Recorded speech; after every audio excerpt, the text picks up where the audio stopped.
Chapter 1. Owl Post. The narrative introduces Harry Potter as a boy who was exceptionally unusual for several reasons, chief among them being his profound dislike for summer holidays and his clandestine dedication to his schoolwork, which he was forced to complete in the dead of night. As a wizard, he found himself under the oppressive watch of his non-magical, or muggle relatives, the Dursleys. On the eve of his 13th birthday, Harry is concealed beneath his bed blankets with a flashlight, diligently working on a history essay about the futility of medieval witch burning. He learns from his textbook that real witches and wizards could easily survive such an ordeal using a simple flame-freezing charm, a fact amusingly demonstrated by Wendelin the Weird, who enjoyed the sensation so much she allowed herself to be captured 47 times. This secret studying was a necessity, as his Uncle Vernon and Aunt Petunia loathed magic and had locked away all his wizarding supplies, hoping to crush his magical abilities. Harry had managed to retrieve some books by picking the lock on his cupboard, while the Dursleys were loudly admiring their new company car, a calculated act of neighbourhood ostentation. Harry's relationship with his aunt and uncle was particularly strained due to a recent incident involving a telephone call from his best friend, Ron Weasley. Ron, being from an all-wizarding family, had no concept of how to use a telephone and had bellowed into the receiver, causing Uncle Vernon to erupt in a rage. The disastrous call ended with Vernon forbidding Harry from ever being contacted again, effectively cutting him off from the wizarding world. Consequently, Harry had not heard from Ron or his other best friend, Hermione Granger, for 5 long weeks, making for a miserable and isolating summer. His only small comfort was being allowed to let his snowy owl, Hedwig, out at night, a concession made by his uncle, only to stop her incessant noisy protests from within her cage. After hiding his homework beneath a loose floorboard, Harry noticed the time on his alarm clock. It was 1 o'clock in the morning. He had officially been 13 for a full hour without realizing it, a milestone that brought him little joy, as the Dursleys had always ignored his birthday. Gazing out his window, he contemplated his lightning bolt scar, the physical remnant of the attack by the dark wizard Lord Voldemort that had murdered his parents and failed to kill him. His thoughts were interrupted by the sight of a strange, lopsided shape flying toward his window. This turned out to be 3 owls, 2 of which were supporting the unconscious form of the Weasley family's elderly owl, Errol. The trio landed ungracefully on his bed, bearing packages. The first package from Ron contained his first ever birthday card, a newspaper clipping from the Daily Prophet showing the Weasley family celebrating a lottery win in Egypt, and a gift, a pocket sneakoscope, a device meant to detect untrustworthiness. Ron's letter apologized for the phone call and excitedly described their trip. Next, Harry opened a heavy present from Hermione, who was vacationing in France. It was a luxurious broomstick servicing kit, a thoughtful gift for a passionate Quidditch player like Harry. Her letter expressed concern for his well-being and discussed her own holiday studies. The final parcel was from Hagrid, the Hogwarts gamekeeper. The package snapped viciously, and upon opening it, Harry discovered a hostile book titled The Monster Book of Monsters, which scuttled away like a crab until he managed to subdue it with a belt. Lastly, he opened his official letter from Hogwarts, which included a permission form for third-year students to visit the nearby wizarding village of Hogsmeade. The thought of getting his violently anti-magic uncle to sign the form presented a daunting challenge. But as he lay in bed surrounded by his cards and gifts, Harry felt, for the first time in his life, genuinely happy that it was his birthday.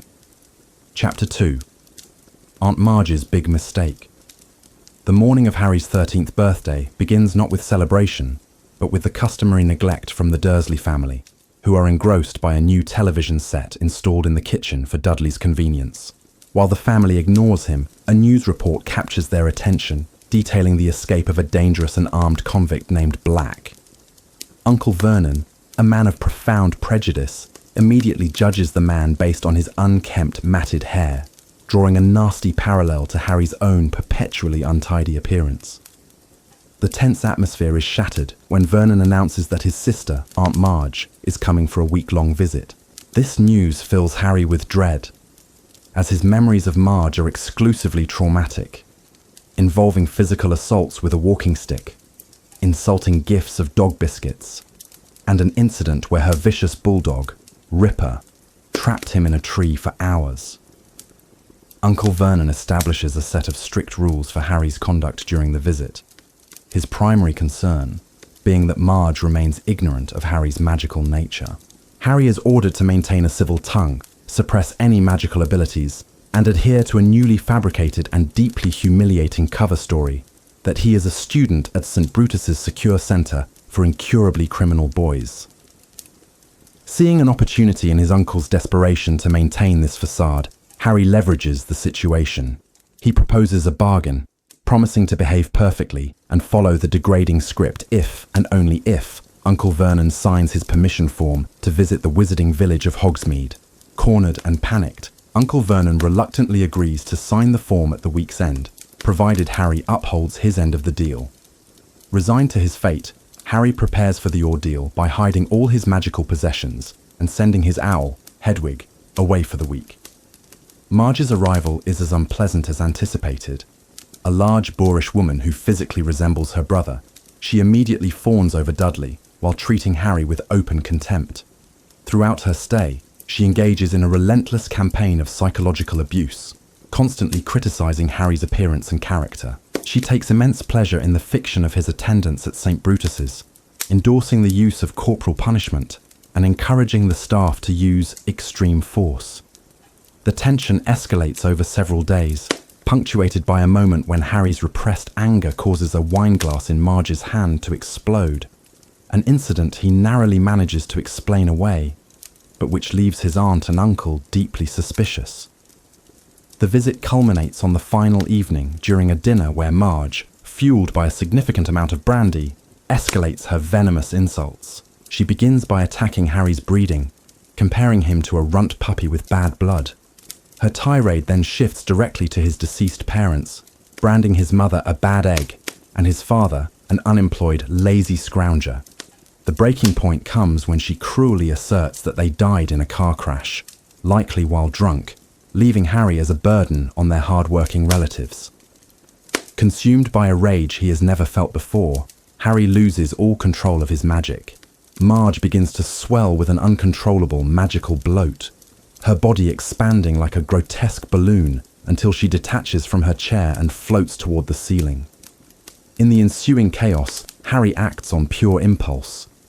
Fueled by a reckless fury, he retrieves his trunk and school supplies, pulls out his wand to hold off a horrified Uncle Vernon, and declares that Marge deserved her fate before fleeing the house and the oppressive misery of Privet Drive, stepping out alone into the dark street. Chapter 3. The Night Bus. The chapter begins with Harry in a state of profound desperation, having fled his relative's home after inflating his aunt. He collapses onto a wall several streets away, his initial rage giving way to a wave of panic.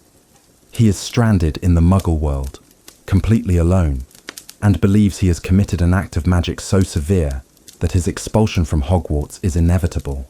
Harry anticipates that Ministry of Magic officials will descend upon him at any moment. His sense of isolation is heightened by the knowledge that his friends, Ron and Hermione, are abroad and he has no means to contact them. Contemplating a desperate plan to use his invisibility cloak and magically lightened trunk to fly to London, he is interrupted by a prickling sensation of being watched. Investigating a narrow alleyway, Harry casts the light-generating spell, Lumos, and illuminates the hulking silhouette of a massive dog-like creature with gleaming eyes. Startled, Harry stumbles backward over his trunk, his wand flying from his hand. His fall is accompanied by a deafening bang and a blinding flash of light, out of which a jarringly purple, triple-decker vehicle materializes. Golden letters identify it as the Night Bus. A young, pimpled conductor named Stan Shunpike emerges, reciting a welcome for stranded witches and wizards. Upon seeing Harry on the ground, Stan's professional demeanor shifts to curiosity. Harry, quickly retrieving his wand and concealing his famous scar, looks back to the alleyway, only to find the large creature has vanished. To protect his identity from potential Ministry pursuers, Harry introduces himself as Neville Longbottom. He pays Stan 11 sickles for passage to London and boards the bus, which is furnished with brass bedsteads instead of seats. Inside, Harry meets the elderly driver, Ernie Prang, and the chaotic journey begins. The night bus lurches forward with another tremendous bang, travelling at impossible speeds and causing lampposts, mailboxes, and entire buildings to leap out of its path. Stan explains that Muggles simply fail to notice such magical occurrences. During the ride, Stan shows Harry a copy of the wizarding newspaper, The Daily Prophet, which features a front-page story about an escaped prisoner named Sirius Black. Harry recognizes the man from the Muggle news. Stan provides a chilling account of Black, describing him as a devoted supporter of Voldemort who murdered 13 people, 1 wizard and 12 Muggles, with a single curse in broad daylight. Stan recounts that Black was captured laughing maniacally and was imprisoned in the wizard fortress of Azkaban, from which no one had ever escaped before. This new information adds to Harry's anxiety as he draws a terrifying parallel between his own transgression and Black's law-breaking. Upon arriving at the Leaky Cauldron in London, Harry prepares to disembark, but Stan is distracted by a figure waiting in the shadows. To Harry's horror, he is met not by an arresting officer, but by the Minister of Magic himself, Cornelius Fudge. Stan is ecstatic to learn Neville's true identity. Fudge, looking weary but relieved, escorts a stunned Harry into a private parlour inside the pub. Instead of punishment, Fudge offers Harry tea and explains that the entire incident with his aunt has been managed. Members of the Accidental Magic Reversal Department have punctured her and modified her memory.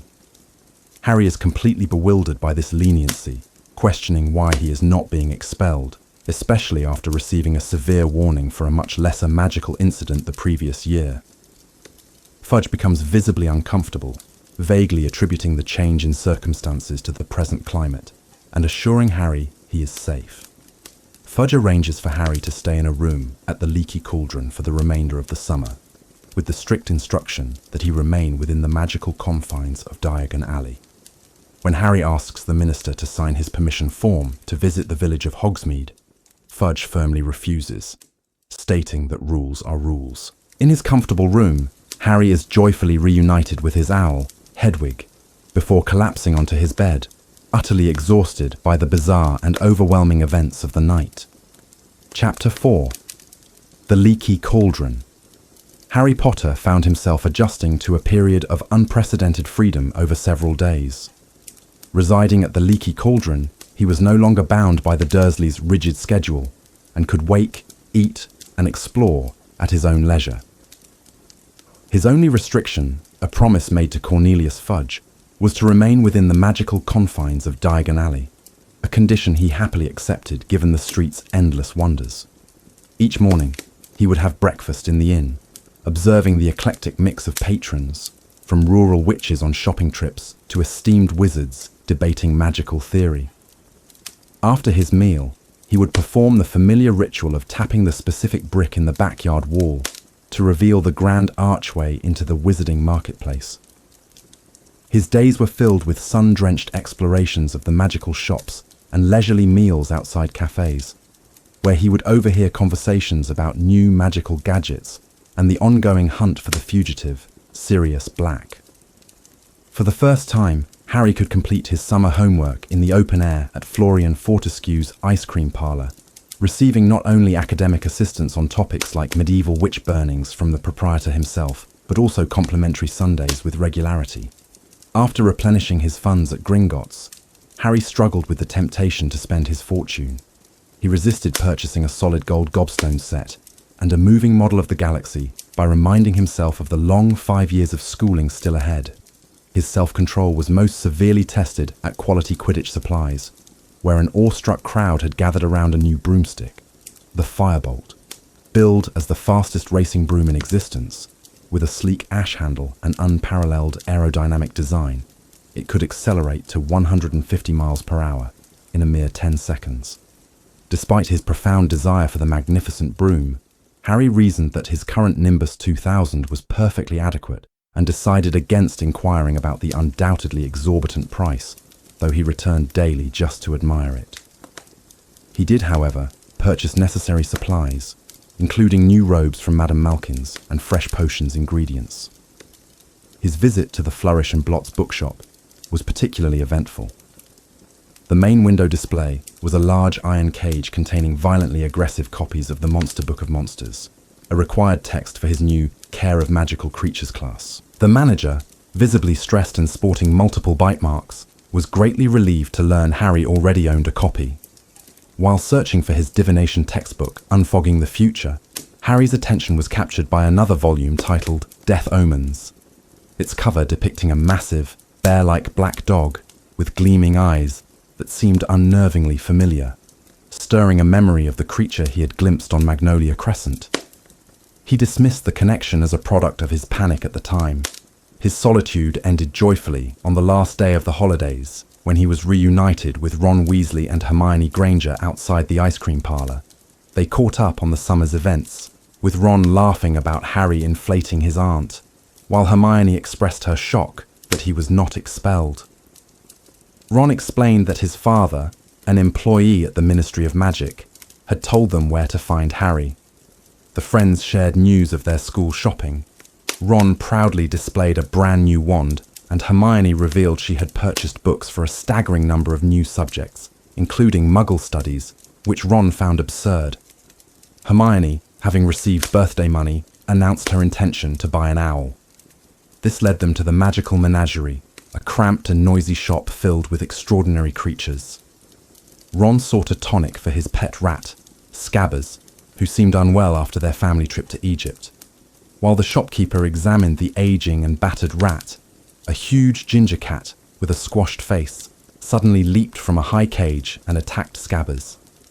After a frantic chase, Ron retrieved his terrified rat just as Hermione emerged from the shop, having purchased the very same cat, whom she named Crookshanks, much to Ron's horror and disgust.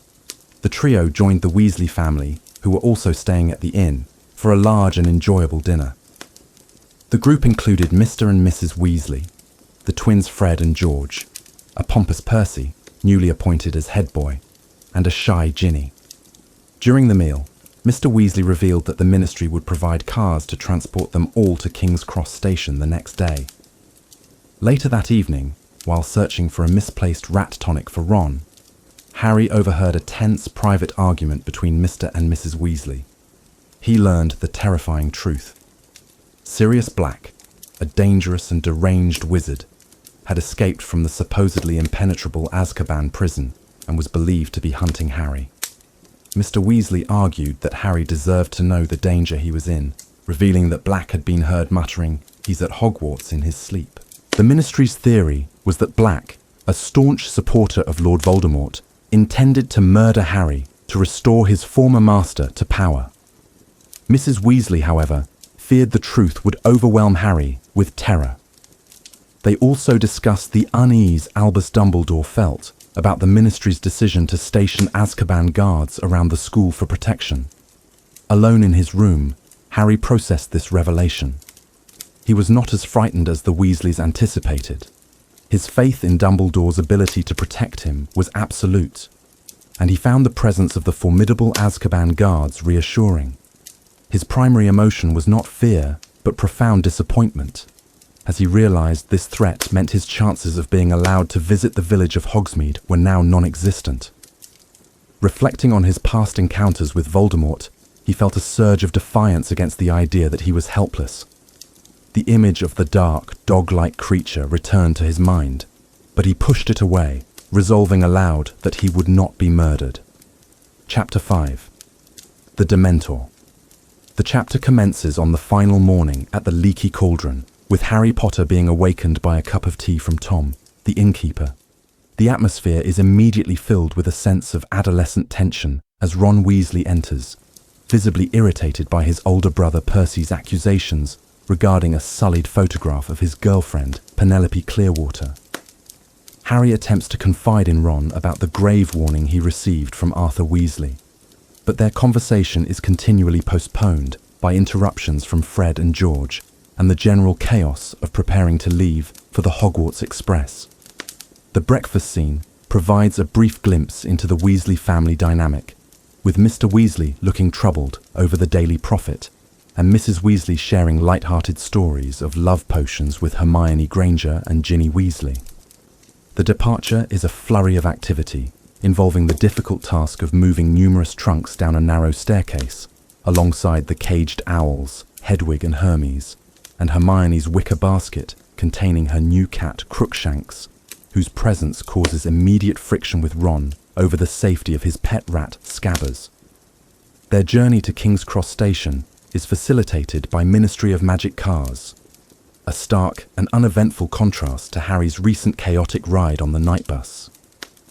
Upon arriving, Mr. Weasley guides Harry through the magical barrier between platforms 9 and 10, leading them to the vibrant scene at platform 9 3/4, where the Scarlet Hogwarts Express awaits. After tearful goodbyes with the Weasley parents, Harry, Ron, and Hermione finally find a moment of privacy aboard the train. They seek an empty compartment, eventually settling into one at the very end of the train, which is unusually occupied by a sleeping adult. The man is dressed in extremely shabby robes and appears ill and exhausted. Hermione, ever observant, identifies him from a label on his battered luggage as Professor R.J. Lupin, correctly deducing that he must be the new Defense Against the Dark Arts teacher, given that it is the only vacant post. With the mysterious professor asleep, Harry finally recounts the overheard argument between Mr. and Mrs. Weasley and the direct warning he received about Sirius Black. He explains that Black, the escaped mass murderer, has broken out of the wizarding prison Azkaban with the sole intention of finding and killing him. The reaction from Ron and Hermione is one of profound fear, far greater than the apprehension Harry himself feels. Their serious discussion is briefly interrupted by the high-pitched whistling of the pocket sneakoscope Ron had sent Harry for his birthday, which they silence inside a trunk. This leads to a conversation about the nearby wizarding village of Hogsmeade, a place third-year students are permitted to visit. The topic turns sour for Harry, as he reveals his inability to go, having failed to get the required permission slip signed by the Dursleys. Their conversation is then aggressively interrupted by their rival, Draco Malfoy, who insults Ron's family. The confrontation is quickly diffused by the mere presence of the still sleeping Professor Lupin, as Malfoy is unwilling to start a fight in front of a teacher. As the journey progresses northward, the weather deteriorates into a fierce storm. Abruptly, the train slows and comes to a complete halt, and all the lanterns extinguish, plunging the carriage into total darkness and confusion. Amid the chaos, Neville Longbottom and Ginny Weasley stumble into their compartment. Suddenly, Professor Lupin awakens, calmly producing a handful of magical flames to illuminate the space. The compartment door slides open to reveal a terrifying cloaked figure towering in the doorway. Its presence drains all warmth and happiness from the air, replaced by an intense, bone-deep cold. The creature, a Dementor, seems to focus on Harry. As it draws a long, rattling breath, Harry is overwhelmed by the chilling sensation and hears a distant, terrified scream before he faints. Harry awakens to find the train moving again, the lights restored, and his friends anxiously kneeling over him. Professor Lupin, demonstrating immediate competence, distributes pieces of chocolate to everyone, explaining it is a remedy for the effects of a Dementor encounter. He confirms the creature was a Dementor from Azkaban, presumably searching the train for Sirius Black. Harry feels a deep sense of shame and confusion, as he was the only one to have such a severe, debilitating reaction. Upon their arrival at Hogwarts, they are met with more Dementors standing guard at the castle gates, and Harry is once again assailed by a wave of cold sickness. Malfoy immediately taunts him for fainting, but Professor Lupin's timely appearance again puts a stop to the bullying. Inside the castle, Professor McGonagall pulls Harry and Hermione aside, where Madame Pomfrey expresses her concern over the incident, much to Harry's embarrassment. During the welcoming feast, Headmaster Albus Dumbledore issues a solemn warning to the entire school about the dangerous nature of the Dementors now guarding the grounds. He then introduces the two new staff members, Professor Lupin, who receives a rather unenthusiastic welcome, and, to the utter astonishment and delight of Harry, Ron and Hermione, Rubeus Hagrid as the new Care of Magical Creatures teacher. The chapter concludes with the trio congratulating an emotional Hagrid before heading up to the Gryffindor common room, where Harry, despite the ominous events of the day, feels he has finally returned home. Chapter 6. Talons and Tea Leaves. The day following the incident on the Hogwarts Express begins with overt hostility in the Great Hall, where Harry, Ron and Hermione find Draco Malfoy entertaining a crowd of Slytherins by performing a ridiculous imitation of Harry's fainting spell.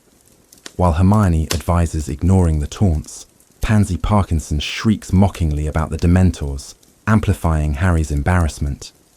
The tension is momentarily diffused by Fred and George Weasley, who reveal that Malfoy's bravado is a facade.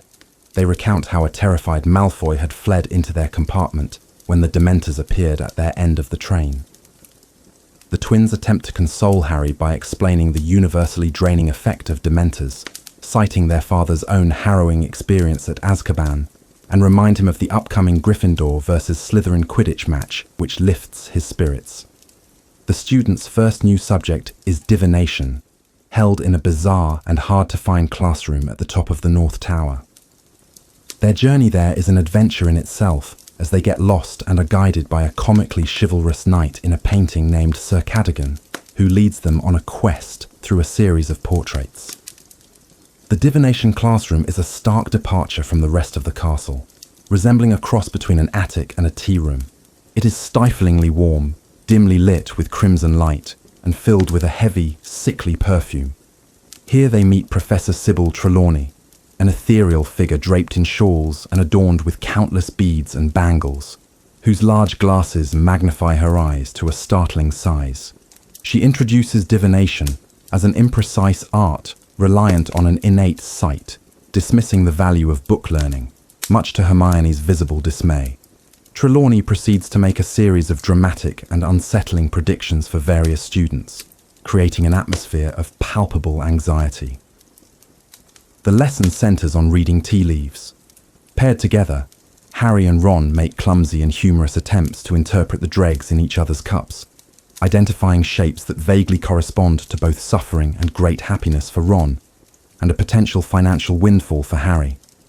Their levity draws the attention of Professor Trelawney, who takes Harry's cup to perform a reading herself. Her tone becomes grave as she identifies a falcon, symbolizing a deadly enemy, a club, foretelling an attack, and a skull, signifying danger. Her reading culminates in a terrified scream as she reveals the final image.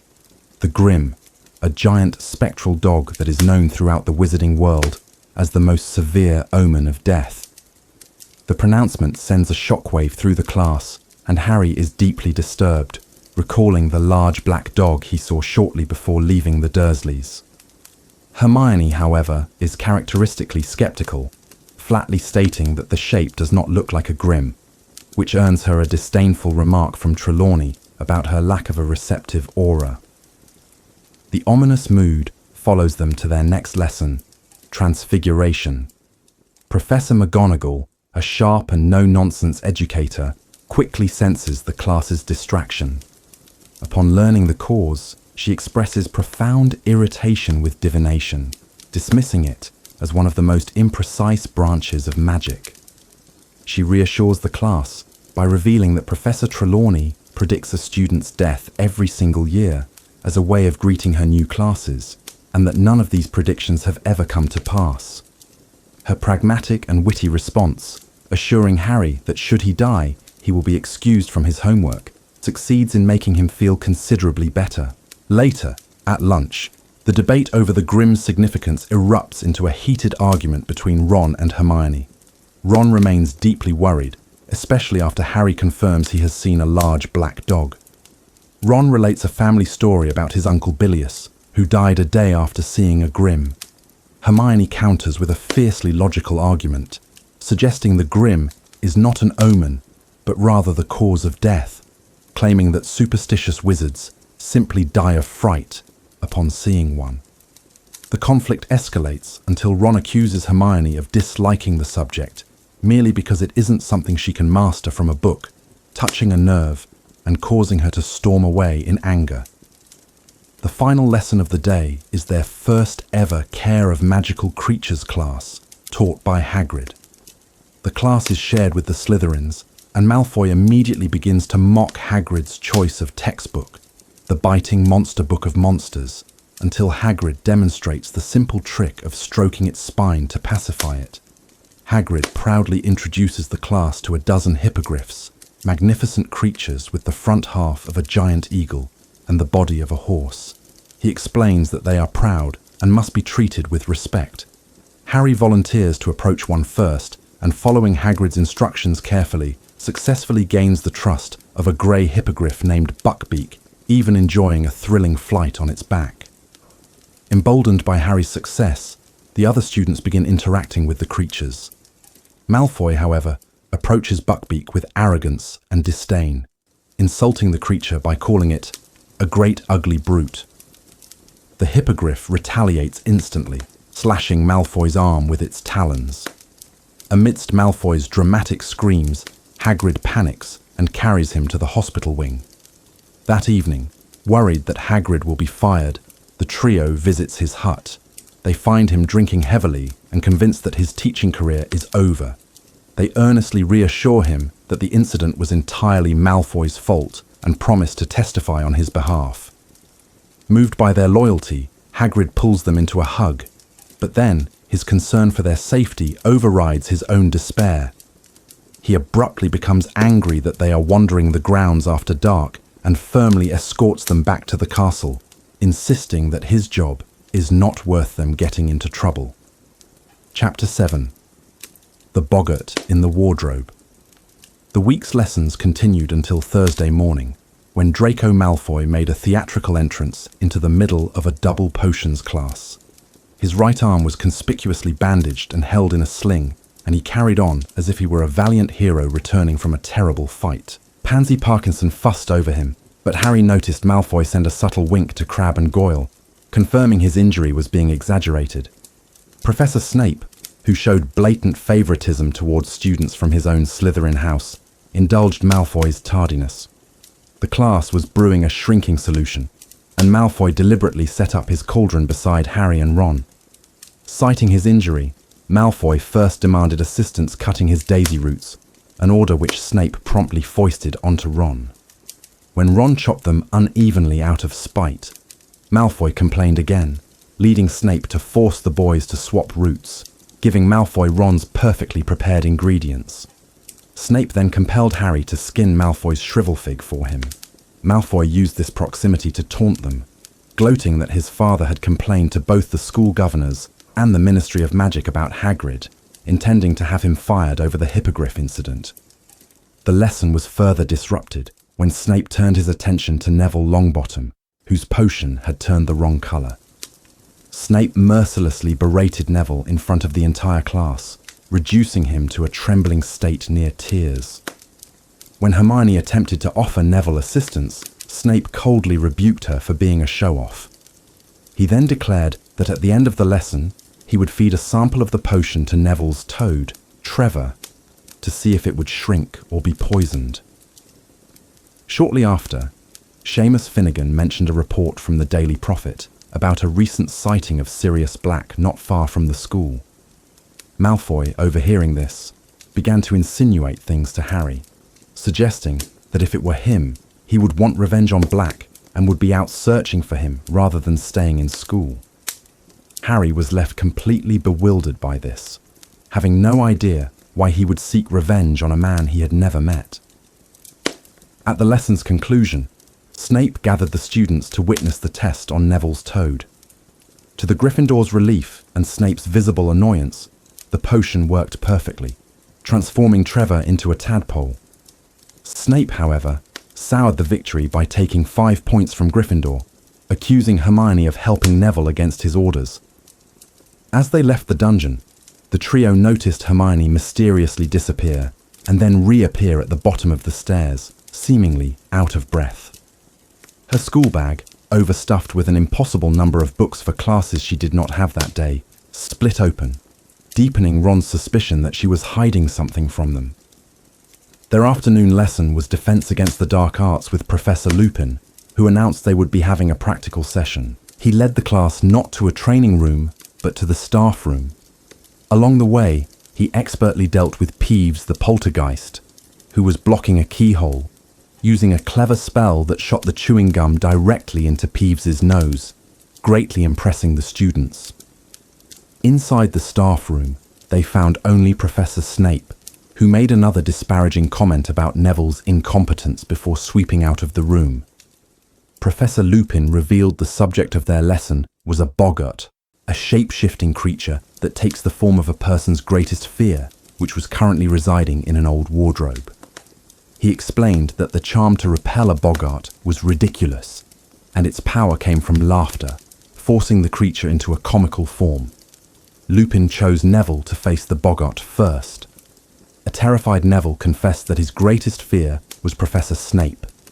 Lupin instructed him to picture Snape dressed in his grandmother's eccentric clothing, specifically a tall hat with a stuffed vulture, a green dress, and a large red handbag. When the boggart emerged as a menacing Snape, Neville successfully cast the spell, transforming the figure into a ridiculous caricature, which caused the class to erupt in laughter.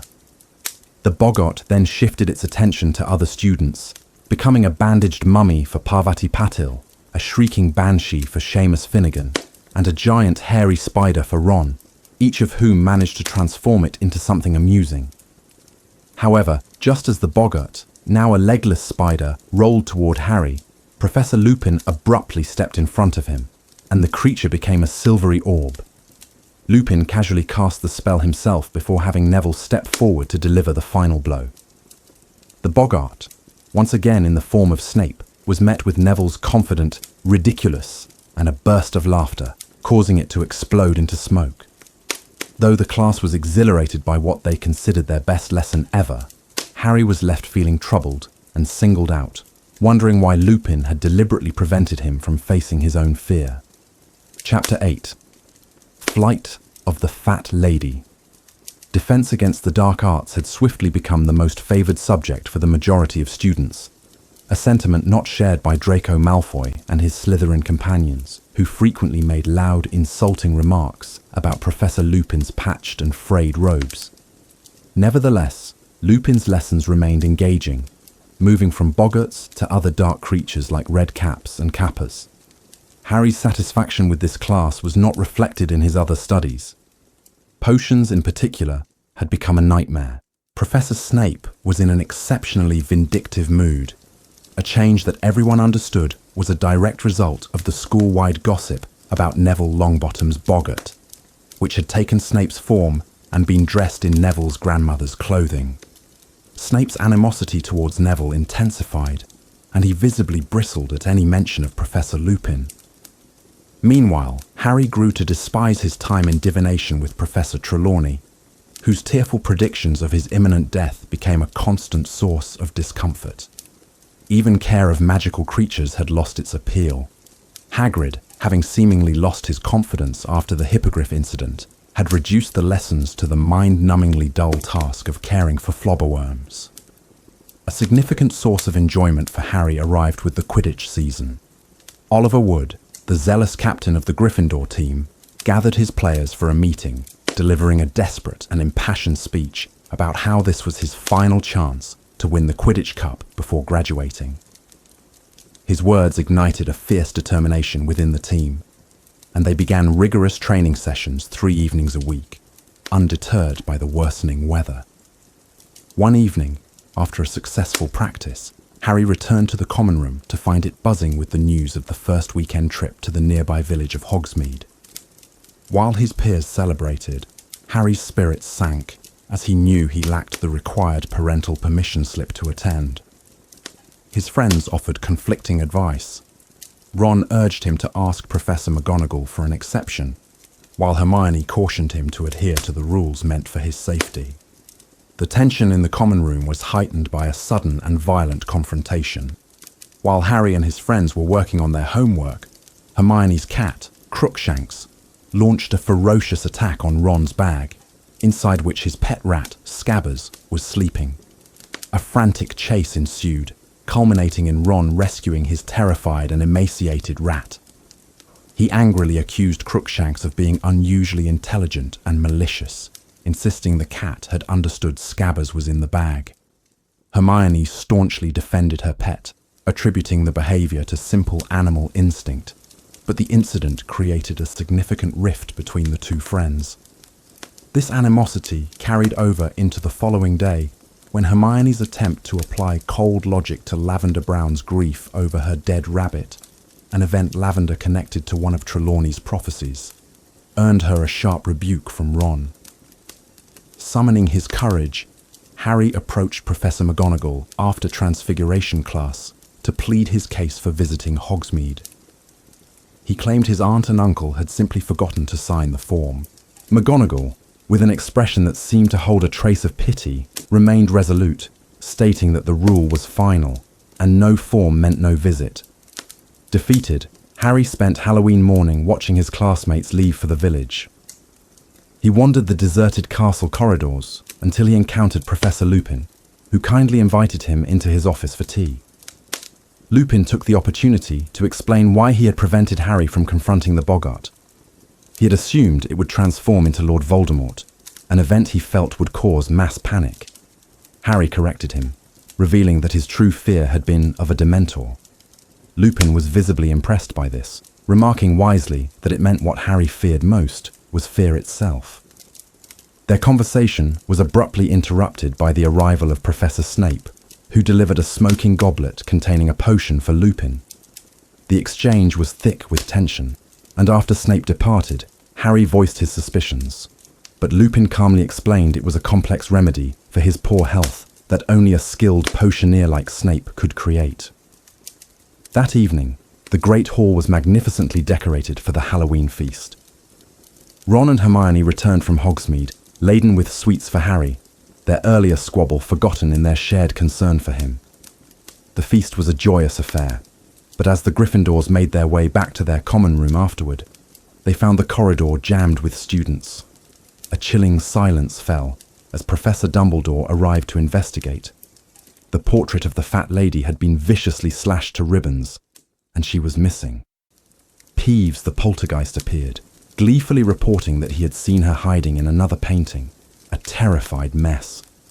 When Dumbledore quietly asked who was responsible for the attack, Peeves delivered the shocking news. It was Sirius Black. Chapter 9. Grim Defeat. Following the shocking discovery of the fat lady's slashed portrait, Professor Dumbledore directs all students to the Great Hall, where they are to spend the night for their own security, while the staff conducts a comprehensive search of the castle. He explains that the castle requires a thorough search and magically conjures hundreds of purple sleeping bags for an impromptu slumber party, placing the head boy and girl in charge. Amidst the buzz of speculation, Harry, Ron and Hermione discuss the alarming situation, with Hermione pointing out the fortress-like magical protections around Hogwarts that should have made such a breach impossible, dismissing theories of apparition or simple disguises. She argues that the Dementors guarding every entrance would have detected any unauthorized entry. Later that night, Harry feigns sleep to overhear a conversation between Dumbledore and Percy, learning that the fat lady is safe, but distressed after refusing Black entry without the password. Shortly after, Snape arrives to report that his search of the castle has yielded nothing. Snape then voices his suspicion that Black must have had inside assistance, alluding to a previous conversation with the headmaster about a particular appointment. Dumbledore firmly dismisses this idea, making it clear he trusts everyone within the castle walls, which leaves Snape visibly resentful. In the days that follow, the school is consumed with theories about Black's infiltration, and the Gryffindor common room is now guarded by the eccentric and password-obsessed portrait of Sir Cadogan. Harry finds himself under constant surveillance by teachers and a self-important Percy. Professor McGonagall officially informs him that Black is after him and, out of concern for his safety, arranges for Madam Hooch to supervise all of his Quidditch practices. The situation is further complicated when Oliver Wood announces that their upcoming match is against Hufflepuff, not Slytherin, as the latter's captain claims their seeker has an arm injury, a flimsy excuse that infuriates the Gryffindor team as it's clearly a tactic to avoid playing in the forecasted bad weather. Matters worsen when Harry arrives late to Defense Against the Dark Arts, to find Professor Snape substituting for an allegedly ill Professor Lupin. Snape immediately docks points from Gryffindor and proceeds to teach a lesson on werewolves, a topic far ahead in their curriculum. He maliciously ignores Hermione's correct answers and punishes her for being an insufferable know-it-all, then gives Ron detention for defending her. He concludes the hostile lesson by assigning a lengthy essay on werewolves, leaving the class furious at his clear animosity toward Lupin. The day of the Quidditch match arrives with a violent storm. The game is played in treacherous conditions of high wind and blinding rain. Harry struggles to see until Hermione cleverly casts a water-repelling charm on his glasses. As the match intensifies, Harry is momentarily distracted by the silhouette of a large black dog in the stands, the Grim. Shortly after, the stadium falls silent as over 100 Dementors swarm the field. The overwhelming cold and the sound of his mother's final moments screaming in his head cause Harry to lose consciousness and fall from his broom. He awakens in the hospital wing to the devastating news. Gryffindor has lost the match because Cedric Diggory, the Hufflepuff seeker, caught the snitch, though Diggory had attempted to call for a rematch upon realizing Harry's predicament. To compound his misery, Ron and Hermione reveal that his beloved Nimbus 2000 was blown into the Whomping Willow and has been smashed into splinters. Chapter 10. The Marauder's Map. Following his fall during the Quidditch match, Harry Potter was confined to the hospital wing for the weekend, under the care of Madame Pomfrey. Though he complied with her orders, he steadfastly refused to let her dispose of the splintered remains of his Nimbus 2000, feeling an emotional attachment to the broken broomstick as if he had lost a close companion. A steady stream of visitors attempted to lift his spirits. Hagrid brought a bouquet of peculiar cabbage-like flowers crawling with earwigs, and a blushing Ginny Weasley presented him with a handmade get-well card that sang loudly unless it was muffled. The Gryffindor Quidditch team, led by a hollow-voiced Oliver Wood, who assured Harry he held no blame, also paid a visit. Ron and Hermione were his most constant companions, only leaving his bedside at night. However, none of their efforts could truly console Harry, as they were unaware of the full extent of his troubles.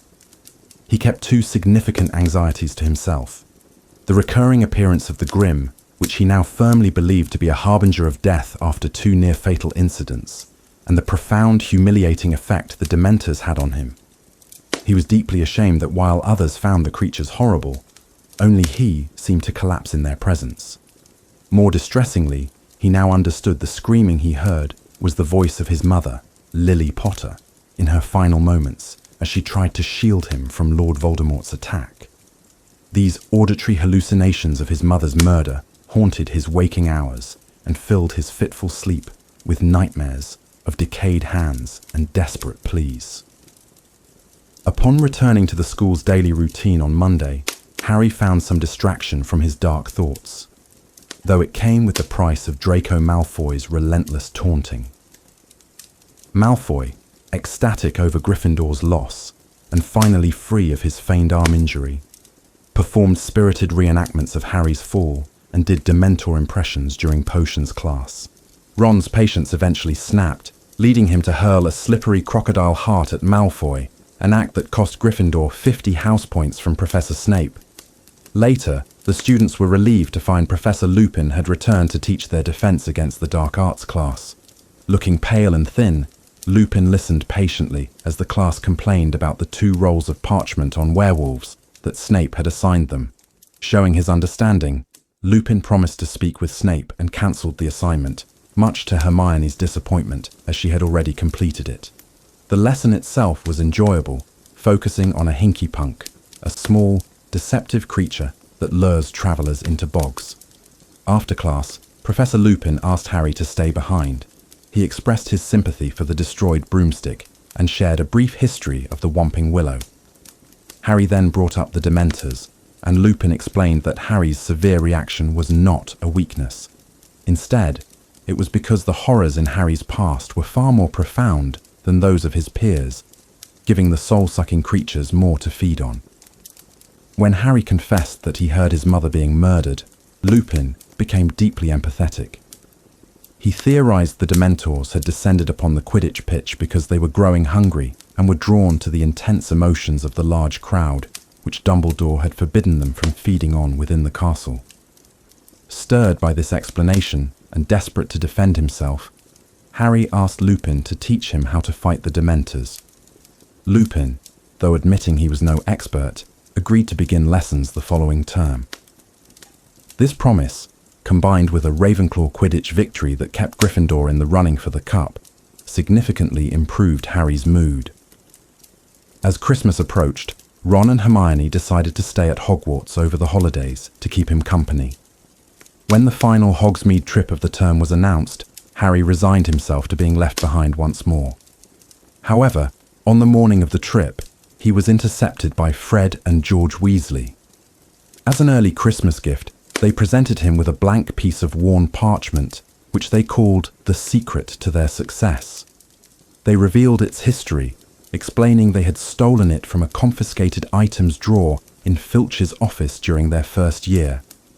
With a tap of a wand and the words, "I solemnly swear that I am up to no good," the parchment revealed itself to be the Marauder's Map, a detailed map of Hogwarts Castle and grounds showing the real-time location of every person within. The twins pointed out 7 secret passages leading out of the castle, including one that began behind the statue of a one-eyed witch, right there in the corridor, and ended in the cellar of the Honeyduke's sweet shop.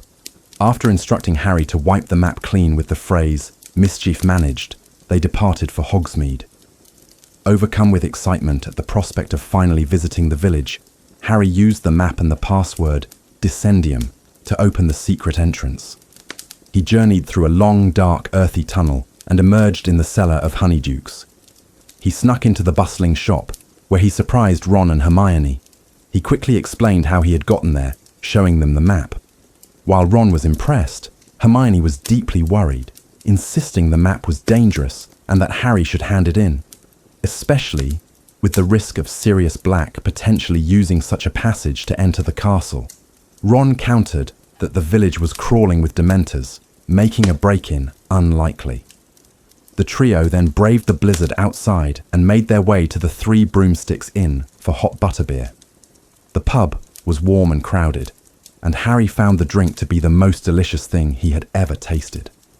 Their outing was abruptly interrupted when Professors McGonagall and Flitwick entered, accompanied by Hagrid and Cornelius Fudge, the Minister of Magic. Ron and Hermione swiftly forced Harry under their table, and Hermione magically moved the adjacent Christmas tree to block them from view. Hidden, Harry was forced to eavesdrop on a conversation that would shatter his understanding of his past. The group was discussing Sirius Black. Madame Rosmerta, the inn's owner, reminisced about how Black and James Potter were inseparable best friends at Hogwarts, practically brothers. Fudge then revealed the devastating truth. Sirius Black had been James Potter's best man and was named Harry's godfather. He explained that when the Potters went into hiding, they used a Fidelius charm, entrusting their location to a single secret keeper. Against Dumbledore's advice, James had insisted on choosing Black for this role. Within a week, Black betrayed their location to Lord Voldemort. Hagrid emotionally recounted arriving at the Potters' destroyed home to find a shaken Sirius Black, who had tried to take custody of baby Harry. The conversation then shifted to Peter Pettigrew, another of their friends, who had supposedly tracked Black down. Eyewitnesses claimed Pettigrew confronted Black, who then used a powerful curse to blow up the entire street, killing Pettigrew and 12 muggles, leaving nothing of Pettigrew behind but a finger. Fudge described arriving on the scene to find Black standing amidst the carnage, laughing.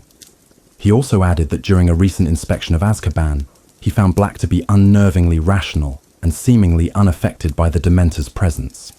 As the teachers and Fudge departed, a stunned and horrified Harry remained under the table, his world completely upended by the revelation that his parents' most trusted friend was the traitor responsible for their deaths. Chapter 11.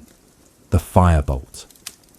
The chapter opens with Harry in a state of profound shock following the devastating revelation that his parents' closest friend, Sirius Black, was their betrayer. His mind is consumed by questions, struggling to understand why influential figures like Dumbledore and Hagrid had concealed this crucial piece of his history. Back in the Gryffindor common room, the festive atmosphere feels alien, and seeking solitude, Harry retreats to his dormitory. He examines the magical photo album from Hagrid and finds a wedding photograph of his parents standing beside their best man, a handsome and laughing Sirius Black. The stark contrast between this cheerful image and the gaunt fugitive from the wanted posters fuels a deep and poisonous hatred within Harry. He is tormented by the thought that Black was already plotting their demise while smiling beside them. This burgeoning desire for vengeance keeps him awake all night, imagining violent confrontations and treacherous whispers between Black and Voldemort. The next morning, the first of the holidays, Ron and Hermione confront a distraught Harry, pleading with him not to seek out Black on his own. Harry, feeling misunderstood, reveals the true depth of his anguish, explaining that every time a Dementor nears, he is forced to relive his mother's final screaming moments. The knowledge that a trusted friend orchestrated this horror makes his inaction feel unbearable. His friend's reassurances that Black will be caught fall flat, as Harry recalls that Azkaban holds no real terror for Black. When Harry considers that even Draco Malfoy understood the desire for revenge, his friends grow more desperate, with Hermione tearfully begging him not to play into what she believes is Black's plan. To divert Harry from these dark thoughts, Ron suggests visiting Hagrid, and Harry agrees, hoping to confront Hagrid for omitting the truth about Black. Their visit, however, reveals that Hagrid is facing his own crisis. He is weeping over a letter from the Ministry of Magic, which states that while he is cleared of wrongdoing in Buckbeak's attack on Draco Malfoy, Lucius Malfoy's influence has ensured the Hippogriff must stand trial. Hagrid is convinced Buckbeak will be sentenced to death by a biased committee. Seeing Hagrid so defeated, Harry sets aside his anger and, along with Ron and Hermione, vows to help, providing a necessary distraction from his obsession with Black. On Christmas morning, the mood temporarily lifts when Harry receives an anonymous, extraordinary gift: a firebolt, the fastest racing broom in the world. Ron is overcome with excitement, while Harry is stunned. Hermione, however, is immediately suspicious, her apprehension casting a pall over the moment. Her concern proves justified. After a tense Christmas lunch, Hermione brings Professor McGonagall to the common room. McGonagall confiscates the firebolt, explaining that any anonymous, high-value gift must be thoroughly inspected for dark magic. As a heartbroken Harry stands by, Ron furiously accuses Hermione of betraying him. In the chapter's final moments, Hermione confirms his accusation, revealing her grave fear that the broom is not a gift, but a deadly trap sent by the very person consuming Harry's thoughts: Sirius Black. Chapter 12. The Patronus. The chapter opens with Harry Potter feeling a deep sense of anger towards Hermione Granger, despite acknowledging her good intentions. His brief ownership of the magnificent firebolt broomstick had been cut short by her reporting it to Professor McGonagall, and he was now consumed with worry about its fate under rigorous anti-jinx testing. Ron Weasley shared this fury, viewing the disassembly of a brand new firebolt as an act of criminal damage. Consequently, a rift formed between the friends, and Hermione, convinced she had done the right thing for Harry's safety, began avoiding them, presumably seeking solitude in the library. The tension was only slightly relieved by the return of the other students after the new year, which brought noise and life back to the Gryffindor common room. The night before classes resumed, Quidditch captain Oliver Wood approached Harry, expressing his anxiety about the Dementors and their effect on Harry during matches. Harry reassured him by mentioning that Professor Lupin had promised to teach him how to defend himself. Wood's relief was palpable, but his focus immediately shifted to Quidditch victory when he learned Harry had received a firebolt, becoming ecstatic and then dismayed upon hearing it was confiscated. Dismissing the threat of Sirius Black as secondary to the team's prospects, Wood vowed to speak with McGonagall and make her see reason. Lessons recommenced with a surprisingly enjoyable Care of Magical Creatures class, where Hagrid had them tend a bonfire filled with salamanders. Divination, however, was less pleasant. As Professor Trelawney informed Harry, he possessed the shortest lifeline she had ever seen. Harry's anticipation was reserved for defense against the dark arts, after which he confirmed his anti-dementor training with Professor Lupin, setting a time for Thursday evening. In the corridor later, Ron wondered aloud about Lupin's perpetually ill appearance, prompting a dismissive sound from Hermione, who haughtily implied the reason was obvious, but refused to elaborate, further frustrating Ron. On Thursday evening, Harry met Lupin in the dark and empty History of Magic classroom. Lupin arrived with a large packing case containing a boggart, explaining it would serve as a safe substitute for a real Dementor. He then introduced Harry to the highly advanced Patronus charm, a spell that conjures a guardian of pure positive energy to shield a wizard from a Dementor. To cast it, one must focus intensely on a single, very happy memory while saying the incantation, Expecto Patronum. For his first attempt, Harry chose the memory of his first ever broom ride. He managed to produce a wisp of silvery gas before the boggart, having transformed into a Dementor, overwhelmed him. He fainted, once again hearing his mother's final pleas to Lord Voldemort. After being revived by Lupin and eating some chocolate, a determined Harry insisted on trying again. This time, he focused on the memory of Gryffindor winning the house championship. The result was tragically similar. As the boggart Dementor advanced, Harry collapsed, but this time he heard his father's voice for the first time, yelling for his mother to escape with Harry. Shaken but resolute, Harry prepared for a third attempt, choosing what he considered his happiest memory. The moment he learned he was a wizard and would be leaving the Dursleys. With a great effort of will, he bellowed the incantation and successfully produced a large silvery shadow that halted the Dementor's approach, allowing him to remain conscious before Lupin forced the boggart back into its case. Though exhausted, Harry felt a sense of achievement. Before leaving, he asked Lupin if he knew Sirius Black, having realized he must have, given Lupin's friendship with his father.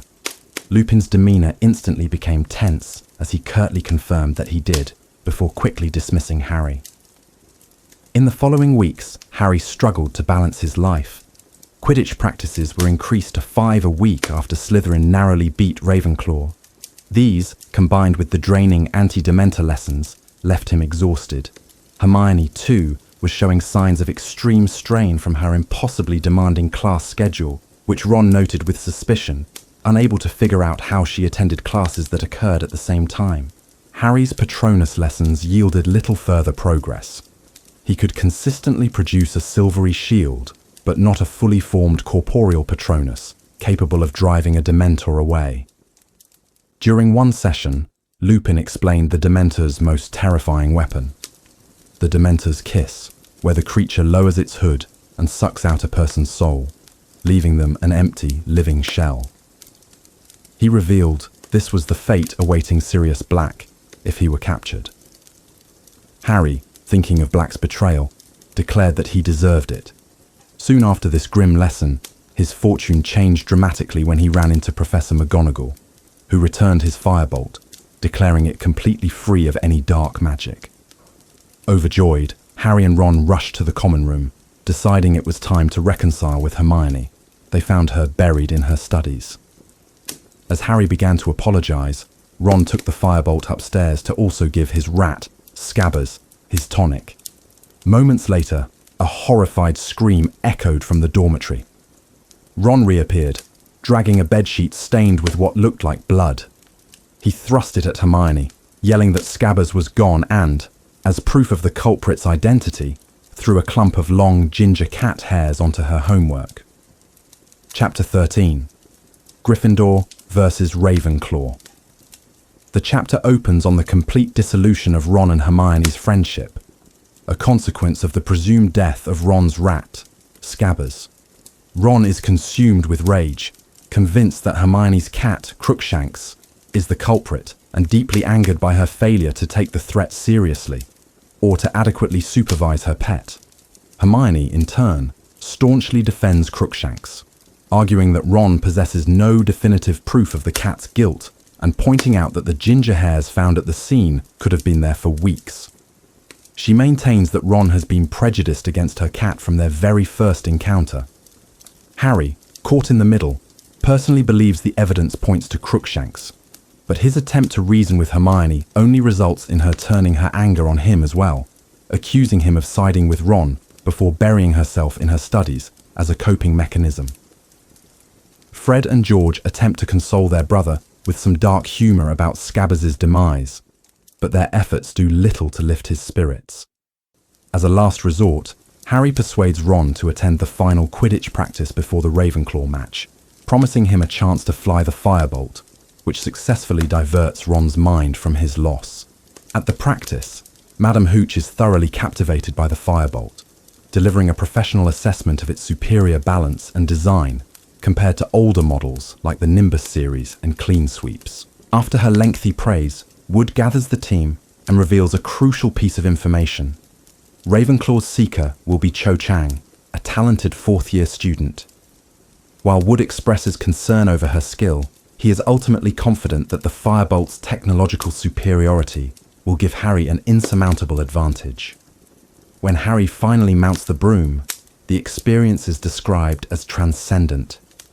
The firebolt responds to his slightest thought, moving with a speed and precision he had never imagined. The practice is a resounding success, with the entire team performing flawlessly, inspired by the incredible new broom. Afterwards, Harry allows an ecstatic Ron to fly the firebolt while he waits. As they walk back to the castle in the dark, Harry is startled by a pair of gleaming eyes, his mind immediately jumping to the grim. His fear quickly turns to relief, and Ron's to renewed anger, when the eyes are revealed to belong to Crookshanks.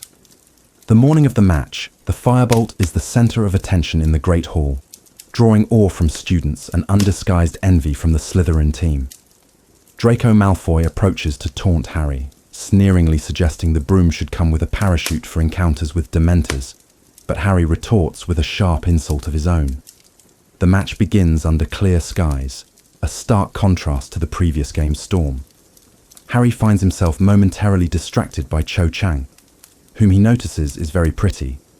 The game is fast and competitive, with Cho proving to be a highly skilled flyer who effectively marks Harry, preventing him from easily searching for the snitch.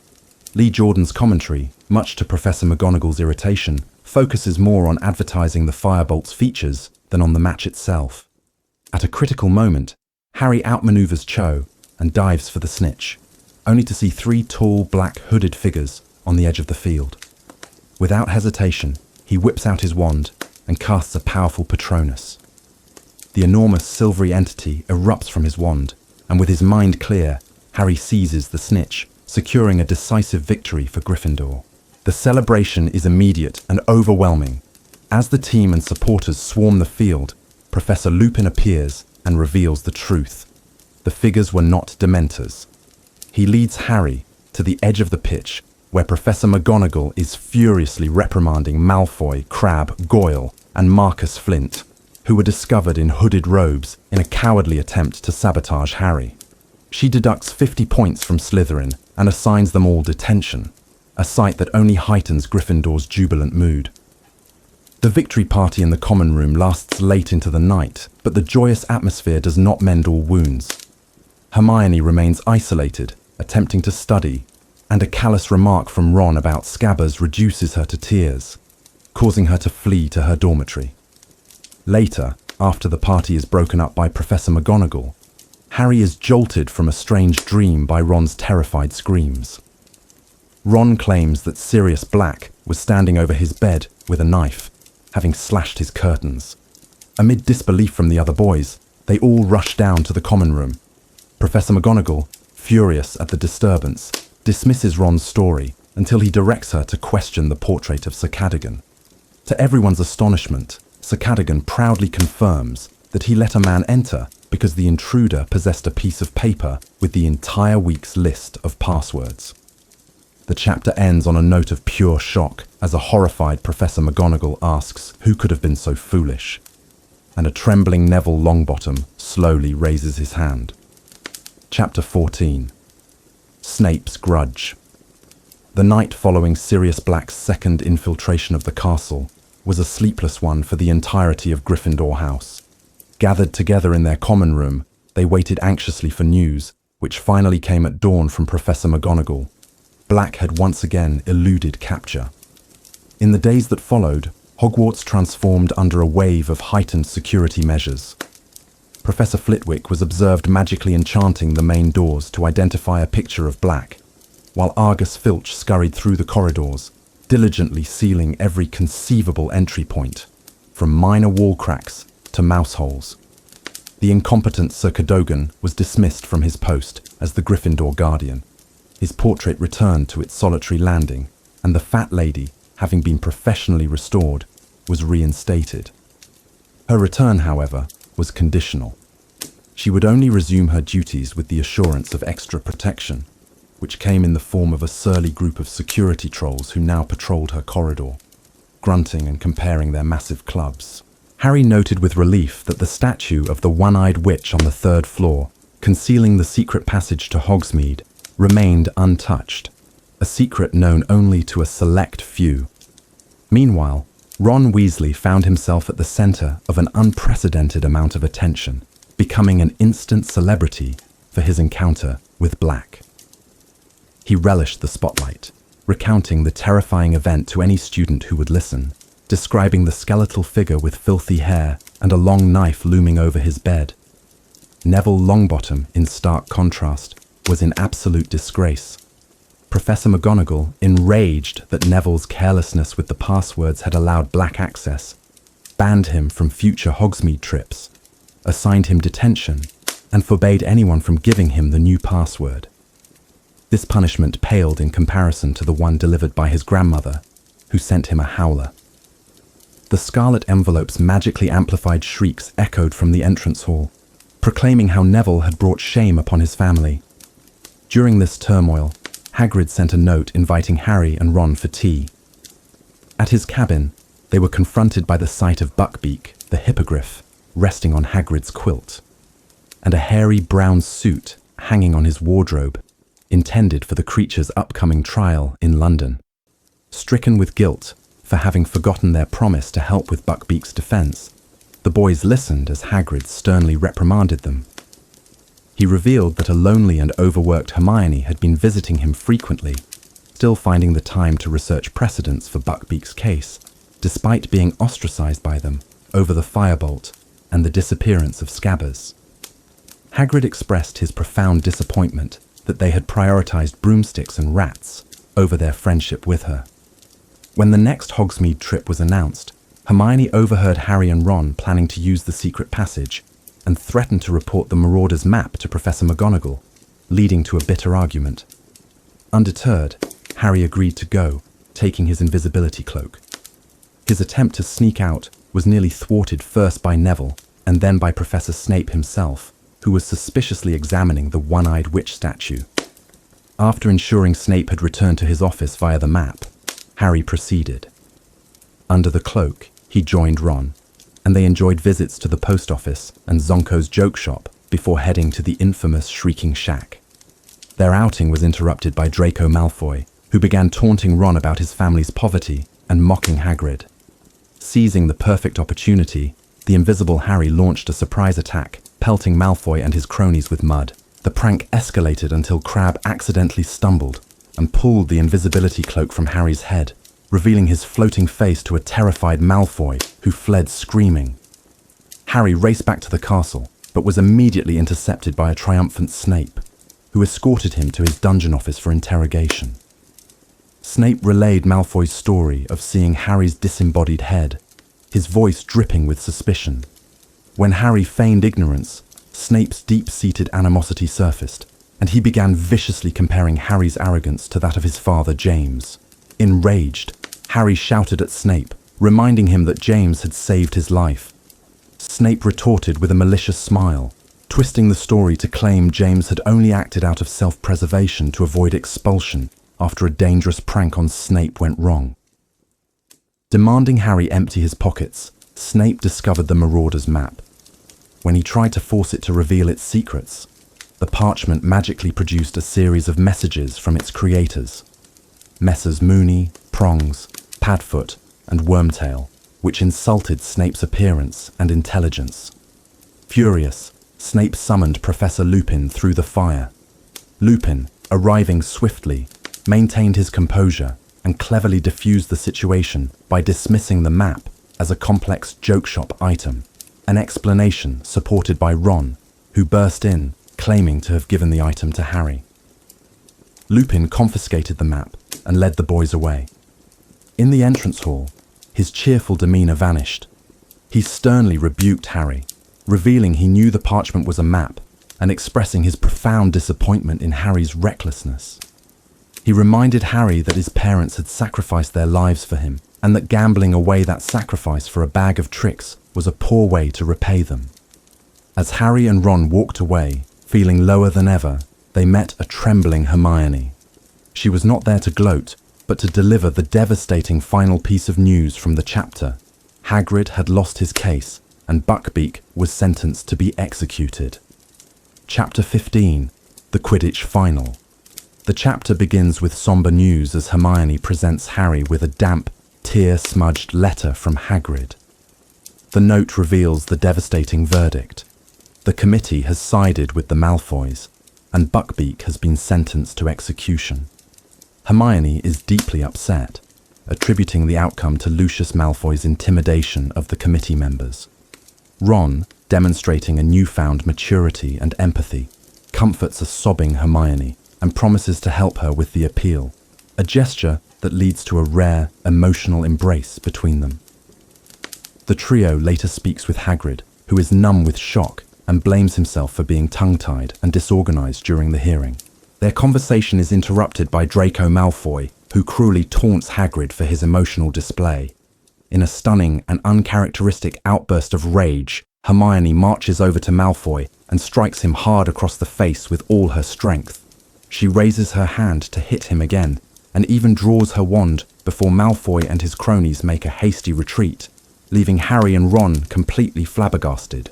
Hermione's immense stress becomes increasingly apparent when she mysteriously fails to attend her charms class, despite having been right outside the door with Harry and Ron. They later find her fast asleep in the common room, her head resting on a heavy arithmancy textbook, having completely forgotten about the lesson. Ron voices his concern that she is cracking up from the pressure of her overloaded schedule. Her breaking point arrives during divination, when Professor Trelawney dramatically introduces crystal gazing and proceeds to see the grim, the omen of death, looming in Harry's orb. Hermione's skepticism boils over into open defiance. Following Trelawney's condescending remark that Hermione possesses a hopelessly mundane mind, Hermione declares she has had enough, packs her bag, and abruptly quits the class for good. The atmosphere in the castle grows thick with tension in the days leading up to the climactic Quidditch final between Gryffindor and Slytherin. The responsibility for victory rests heavily on Harry, as Wood constantly reminds him he must only catch the snitch if Gryffindor has a lead of more than 50 points. The night before the match, a restless Harry awakens and spots a massive shaggy black dog moving across the grounds, closely followed by Hermione's cat, Crookshanks. The match itself is exceptionally violent, with the Slytherin team resorting to cheating and brutal fouls. Malfoy, in a desperate attempt to stop Harry from reaching the snitch, grabs the tail of his firebolt, an act of flagrant cheating that infuriates Professor McGonagall. Finally, with Gryffindor leading by 80 points to 20, Harry sees Malfoy diving for the real snitch. Pushing his firebolt to its limit, Harry catches up, physically knocks Malfoy's arm aside, and triumphantly closes his hand around the golden ball. The stadium erupts as Gryffindor secures the Quidditch Cup. In the ensuing celebration, Harry is hoisted onto the shoulders of the crowd and as he lifts the enormous silver cup into the air, feels a wave of pure joy so intense, he feels he could produce the most powerful Patronus in the world. Chapter 16. Professor Trelawney's Prediction. The exhilaration from Gryffindor's Quidditch Cup victory lingered for a week, amplified by the arrival of idyllic June weather that made the impending exams feel particularly cruel. While the students longed to relax by the lake, they were instead confined within the castle, forcing their minds to concentrate against the backdrop of a perfect summer. Even Fred and George Weasley were seen studying for their ordinary wizarding levels, while their older brother Percy, increasingly agitated, prepared for his nastily exhausting wizarding tests, essential for his Ministry of Magic ambitions. However, no one appeared more stressed than Hermione, whose self-made exam schedule revealed an impossible timetable with multiple exams, such as arithmancy and transfiguration, scheduled for the exact same time. When questioned by Harry and Ron, she reacted with sharp irritation, refusing to explain the logistical anomaly. The examination period was grueling. Harry performed disastrously in potions, earning a likely 0 from a gleeful Snape. This was followed by a series of demanding tests, culminating in their second-to-last exam, Defense Against the Dark Arts. Professor Lupin had devised a uniquely practical and engaging obstacle course where students faced various dark creatures.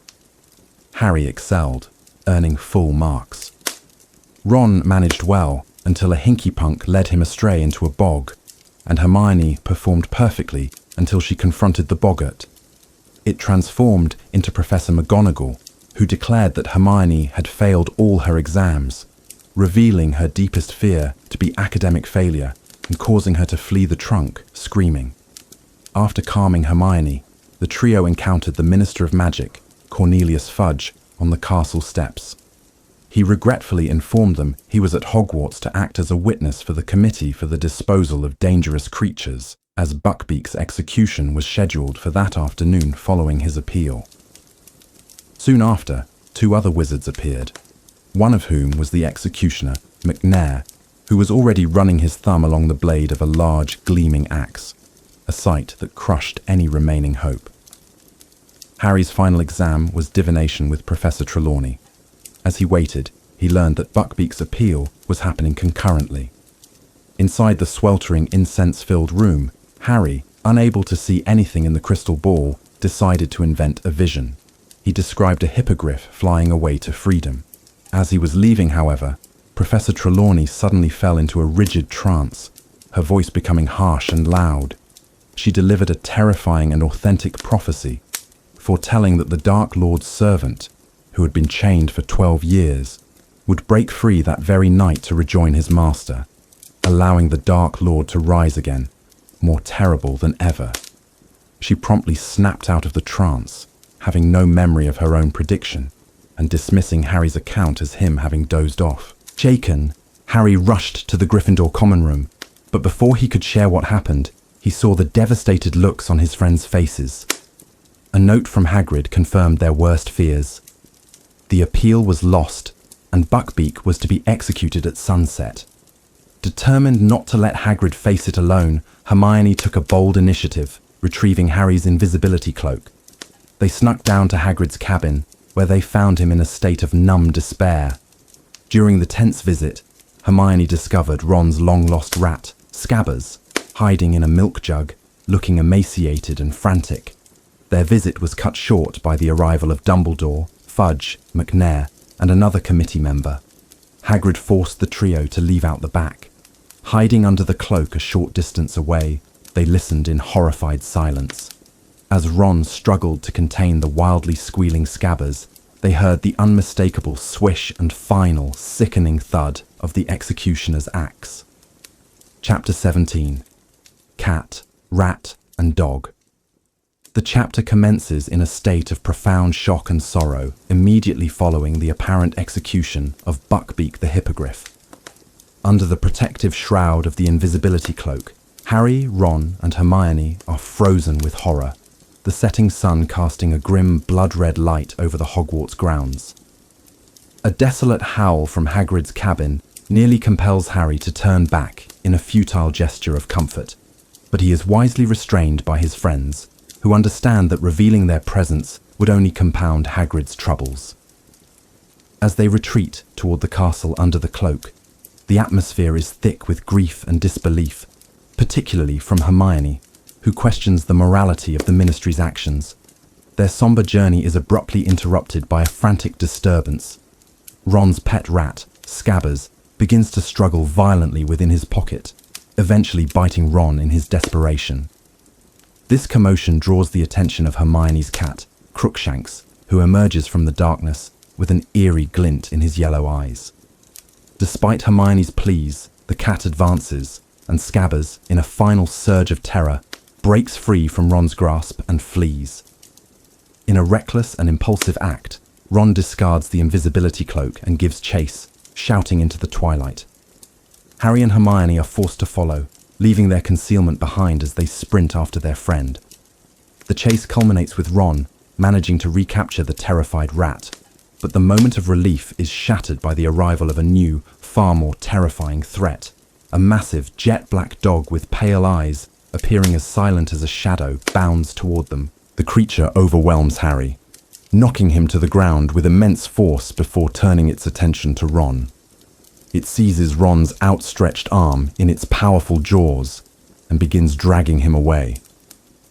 The struggle becomes a chaotic scene of violence when they realize they have been led into the shadow of the Whomping Willow. The sentient tree begins to thrash its formidable branches, striking Harry and Hermione and preventing them from reaching their friend. In a horrifying moment, a loud crack echoes through the air as Ron's leg breaks, and he is pulled completely out of sight into a hidden passage at the base of the tree's trunk. Just as all hope seems lost, Crookshanks performs a mystifying action. The cat slithers through the flailing branches and presses a paw against a specific knot on the tree's trunk, instantly paralyzing the violent willow. Realizing the cat is somehow in league with the dog, Harry and Hermione seize the opportunity and follow it into the dark, earthy tunnel. The passage, which they recognize from the Marauder's map, is long and claustrophobic. They eventually emerge into a dilapidated and dust-covered room, which Hermione identifies as the infamous Shrieking Shack. Following signs of a struggle upstairs, they find Ron on the floor of a bedroom, his leg bent at an unnatural angle.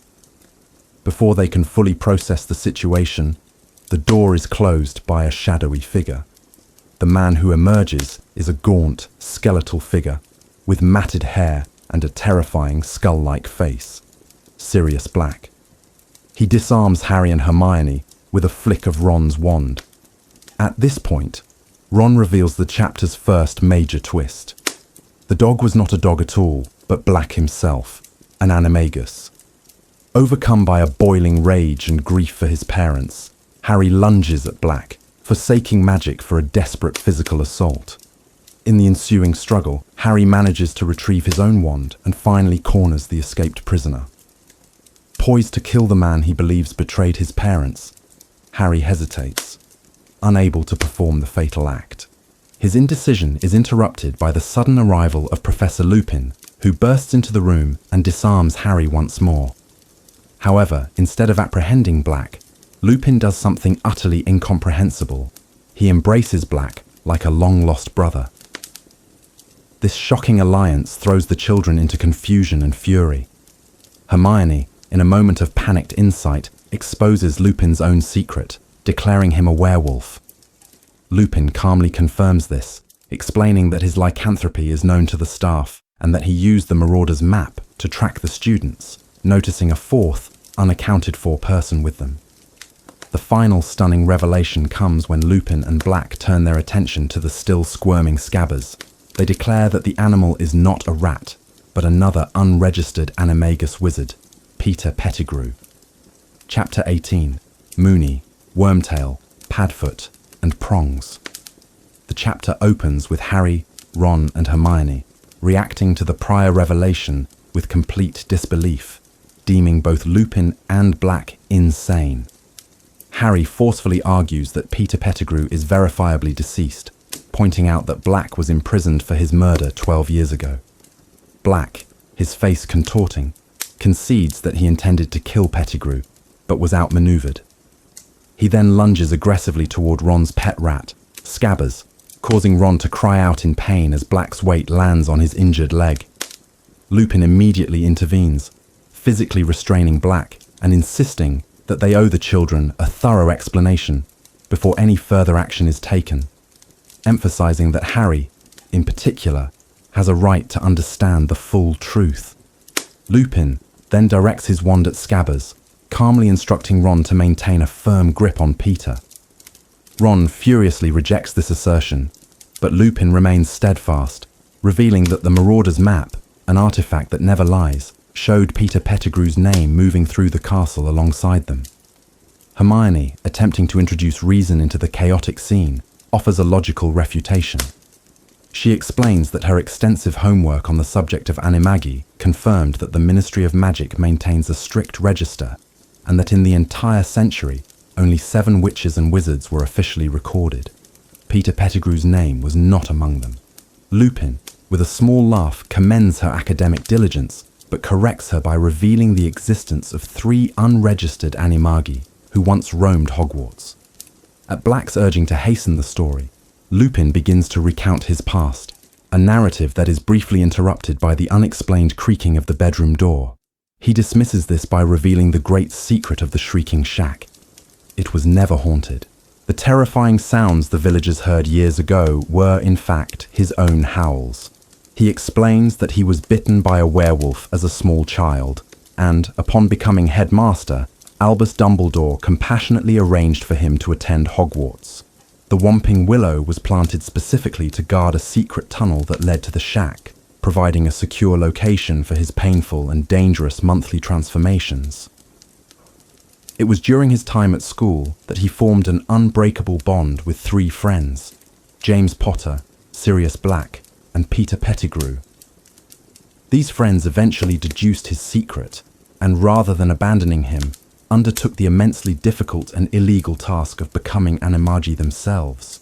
It took them 3 years, but they succeeded, allowing them to transform into animals and safely keep him company as a werewolf, turning his nights of agony into adventures.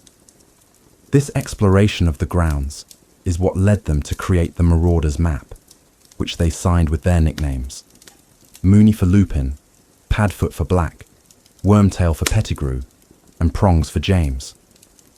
Lupin also confesses his profound guilt and cowardice for not revealing to Dumbledore that Sirius was an animagus, fearing it would expose his own betrayal of Dumbledore's trust from his school days. The conversation turns to Severus Snape, who was their contemporary and despised James. Sirius had once played a malicious and nearly fatal prank on Snape by telling him how to bypass the Whomping Willow, leading him directly toward a transformed Lupin. James Potter saved Snape's life at great personal risk, but not before Snape had seen the werewolf, a secret he has held against Lupin ever since. As this story concludes, a cold voice speaks from the corner of the room, and Severus Snape emerges from beneath an invisibility cloak, his wand pointed directly at Lupin. Chapter 19. The Servant of Lord Voldemort. The tense standoff in the Shrieking Shack is immediately shattered by the sudden appearance of Professor Snape, who emerges from beneath the invisibility cloak he discovered near the Whomping Willow. With a face alight with suppressed triumph, Snape reveals that he knew of their location by discovering the Marauder's map on Lupin's desk, which he had visited after noticing Lupin had forgotten to take his nightly potion. Convinced his long-held suspicions are finally validated, Snape declares that he has proof of Lupin assisting his old friend, Sirius Black, into the castle. He venomously dismisses Lupin's urgent attempts to explain the misunderstanding, stating that he looks forward to seeing both of them in Azkaban, and relishing how Dumbledore will react to the news that his supposedly tame werewolf was a traitor all along. When Lupin accuses him of letting a schoolboy grudge send an innocent man to his doom, Snape wordlessly binds Lupin from head to toe with magical cords, causing him to collapse. An enraged Black lunges towards Snape, who coolly aims his wand between Black's eyes, whispering that he is looking for any excuse to retaliate. At this point, Hermione breathlessly intervenes, suggesting they should at least hear what Black and Lupin have to say. Snape, now looking completely unhinged, explodes at her, screaming that she is a stupid girl who should keep quiet about matters she does not understand. His focus returns to Black, savouring the moment of vengeance. However, his plan to summon the Dementors and subject Black to their soul-destroying kiss is interrupted by Harry, who physically blocks the doorway. Harry passionately argues that Lupin has had countless opportunities to harm him during their private lessons and never did, but Snape, blinded by hatred, refuses to listen. When Snape shrieks that Harry is arrogant like his father and should be grateful for being saved, Harry, in a split-second decision, raises his own wand. Simultaneously, Ron and Hermione do the same, and their combined disarming charm slams Snape into a wall, knocking him unconscious. With Snape neutralized, Black frees Lupin, and the two men turn their attention to providing the proof they promised. The focus shifts entirely to Ron's pet rat, Scabbers. Ron is deeply skeptical of their claims, questioning how Black could possibly identify one specific rat from Azkaban. In response, Black produces a crumpled newspaper clipping he obtained from Cornelius Fudge during a prison inspection. The photograph shows the Weasley family in Egypt, and on Ron's shoulder is Scabbers, with a noticeably missing toe on his front paw. Lupin realizes the horrifying brilliance of the plan. Peter Pettigrew faked his own death 12 years ago by cutting off his own finger to serve as evidence, before blowing up the street and escaping into the sewers as a rat. Black further reveals that the cat, Crookshanks, is highly intelligent and had not only recognized Pettigrew for what he was, but had been actively helping Black gain access to Gryffindor Tower to capture him. Despite the mounting evidence, Harry remains conflicted until Lupin and Black decide to force the issue. They aim their wands at the frantically struggling Scabbers, and with a flash of blue-white light, trigger a grotesque transformation. Where the rat had been, a short, balding and terrified man with rat-like features materializes, wringing his hands. This is Peter Pettigrew. He immediately begins to plead with his old friends, but Black and Lupin are filled with cold fury. They systematically dismantle his lies, explaining that Pettigrew, always drawn to powerful figures for protection, had been Voldemort's spy. He chose to become the Potter's secret keeper as a bluff, a plan Black himself suggested, which Pettigrew then used to betray them. Black also explains his own escape from Azkaban was possible only by transforming into a dog, an animal whose simpler emotions confused the Dementors, allowing him to slip away when he saw the photograph of Pettigrew and realized Harry was in danger. Finally believing the truth, Harry watches as Black and Lupin prepare to execute Pettigrew for his treachery. Pettigrew grovels at the feet of Ron, Hermione, and finally, Harry, begging for mercy. Just as Black and Lupin raise their wands for the killing blow, Harry leaps in front of Pettigrew, stopping them. He declares that they cannot kill him, not for Pettigrew's sake, but because he believes his own father would not have wanted his friends to become murderers. His decision is to hand Pettigrew over to the Dementors, so he can face justice in Azkaban. Accepting Harry's judgment, Black and Lupin lower their wands. They bind and gag the weeping Pettigrew, with Lupin chaining the prisoner to himself and a disgusted Ron. After magically splinting Ron's broken leg and levitating the still unconscious body of Snape, the unlikely group prepares to leave the shack and return to the castle. Chapter 20. The Dementor's Kiss. The chapter commences with the unconventional procession of characters making their way back to the castle grounds through the secret tunnel. Led by Crookshanks, the group presents a strange sight, with Remus Lupin, Peter Pettigrew, and an injured Ron Weasley bound together, followed by the unsettling sight of Professor Snape's unconscious form floating eerily ahead, magically propelled by Sirius Black. As they navigate the cramped passage, Sirius breaks the silence to make a life-altering proposition to Harry. He stiffly explains his role as Harry's appointed guardian and tentatively offers him a genuine home, a life away from the Dursleys, once his name is officially cleared.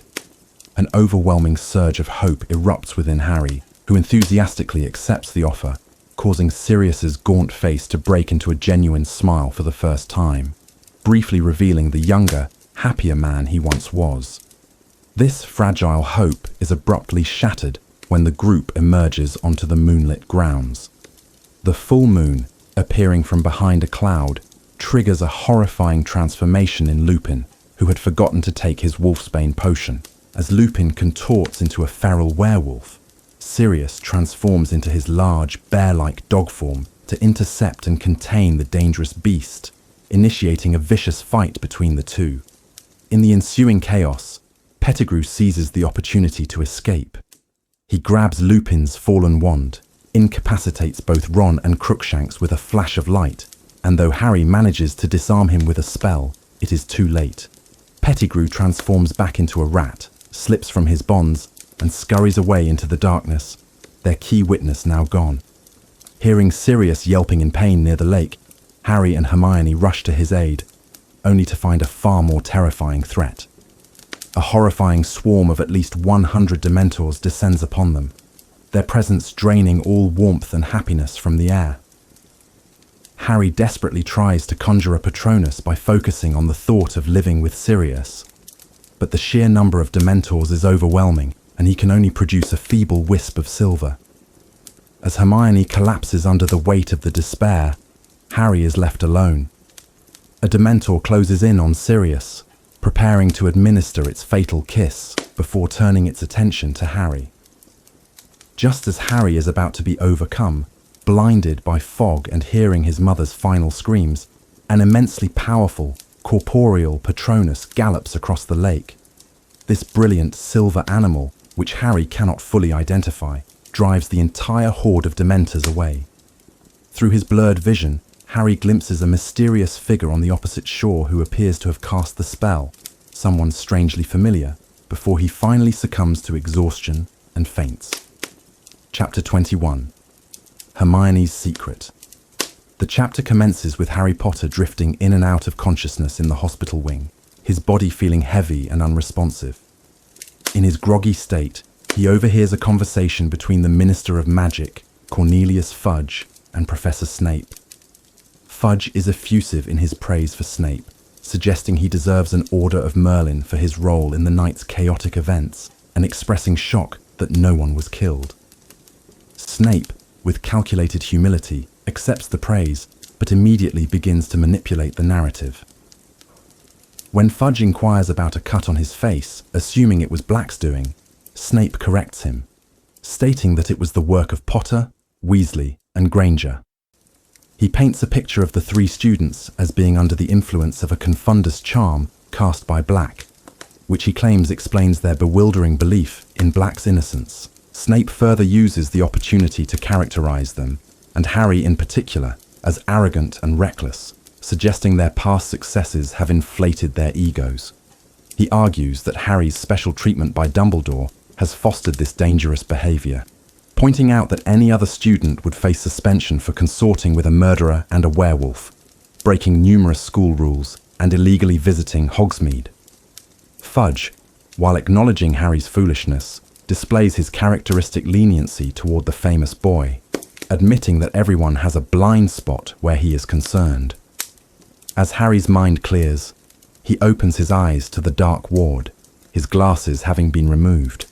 He sees Madame Pomfrey tending to Ron, and notices Hermione awake in the adjacent bed, looking terrified.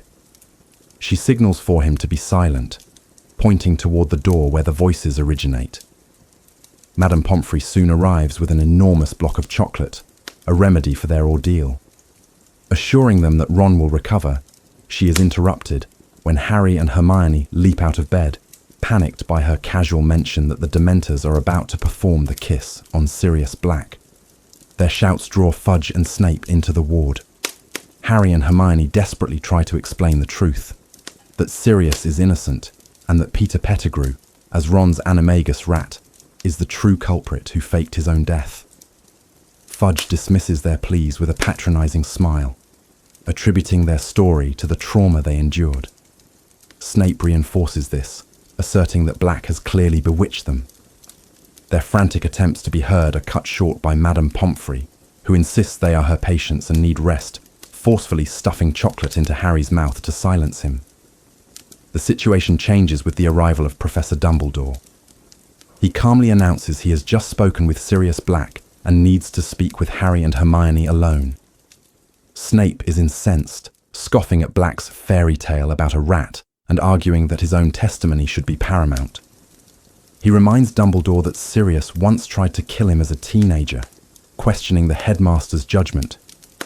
Dumbledore, however, remains firm, his memory undiminished, and insists that Fudge, Snape, and Madame Pomfrey leave. Once they are alone, Dumbledore listens to Harry and Hermione's rushed explanations before silencing them. He soberly explains the reality of their situation. He believes them, but their word alone is insufficient proof. The Ministry has eyewitnesses and Dumbledore's own past testimony against Sirius. Furthermore, Professor Lupin is currently a werewolf and unable to testify, and even if he could, his word would be discounted due to his condition and his friendship with Black. With no tangible evidence, Sirius's sentence is irreversible. Seeing their hope crumble, Dumbledore states that what they need is not proof, but more time. He directs his gaze to Hermione, and a look of sudden comprehension dawns on her face. Dumbledore provides cryptic instructions, telling them that Sirius is locked in Professor Flitwick's office, and that if they succeed, they can save more than one innocent life. His final stark warning is that they must not be seen. He tells Hermione that 3 turns should be sufficient, locks them in the ward, and leaves. Utterly bewildered, Harry questions Hermione, who then reveals the chapter's titular secret.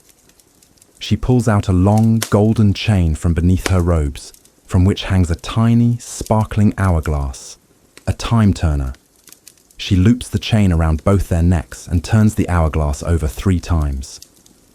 Harry experiences a disorienting, rapid backward flight through time, a blur of colour and sound, before finding himself standing in the entrance hall 3 hours earlier, bathed in afternoon sunlight. Hermione quickly pulls him into a broom closet and explains that she received the time turner from Professor McGonagall at the start of the year to manage her impossibly packed class schedule under a strict oath of secrecy. They listen as they hear their past selves, under the invisibility cloak, walking across the hall and out the front doors on their way to Hagrid's cabin. Harry struggles to grasp the concept, but Hermione stresses the immense danger they are in, citing wizarding laws against meddling with time and the catastrophic consequences of being seen by their past selves. As they process their situation, Harry makes a crucial connection. Dumbledore's mention of saving more than one innocent life was not just about Sirius. It was also about Buckbeak the Hippogriff. He realizes their mission is to rescue Buckbeak first, and then use him to fly to the tower window and save Sirius. Recognizing the genius of the plan, they sneak out of the castle and into the Forbidden Forest, positioning themselves with a view of Hagrid's pumpkin patch. From their hiding spot, they witness the past unfold. They watch their earlier selves enter Hagrid's cabin, hear the crash of the milk jug, and listen to Hermione's shriek upon finding Scabbers. Harry briefly suggests a reckless plan to storm the cabin and seize Pettigrew, but Hermione vehemently shoots it down, explaining the paradoxes and dangers of such an interaction. They watch as Dumbledore, Fudge, the committee member, and McNair the executioner descend from the castle.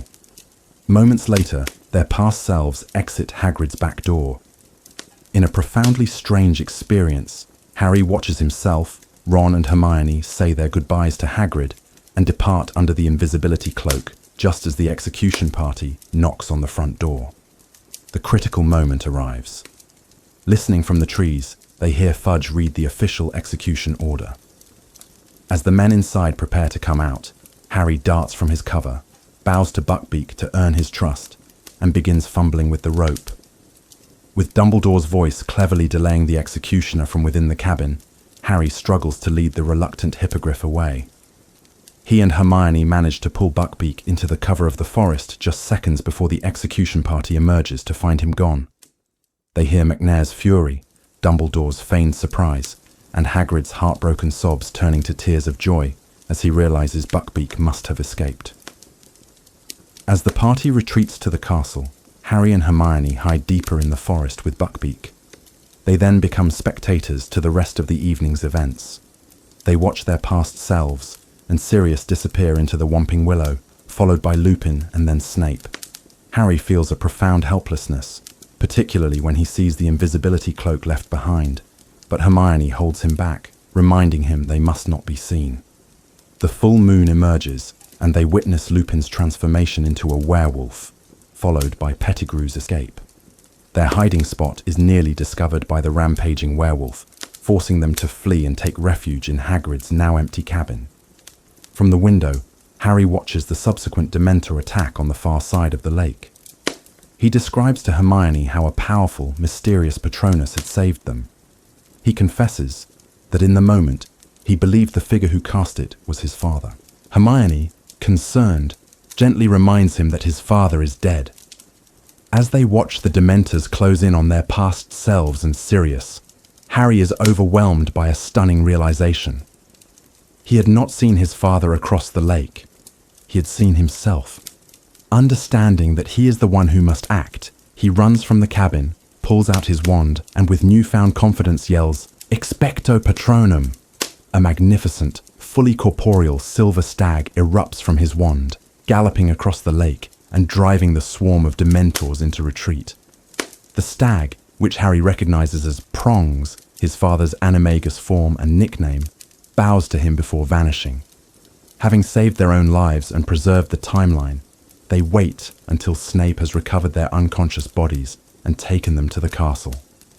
They see McNair heading back toward the grounds to fetch the Dementors for Sirius.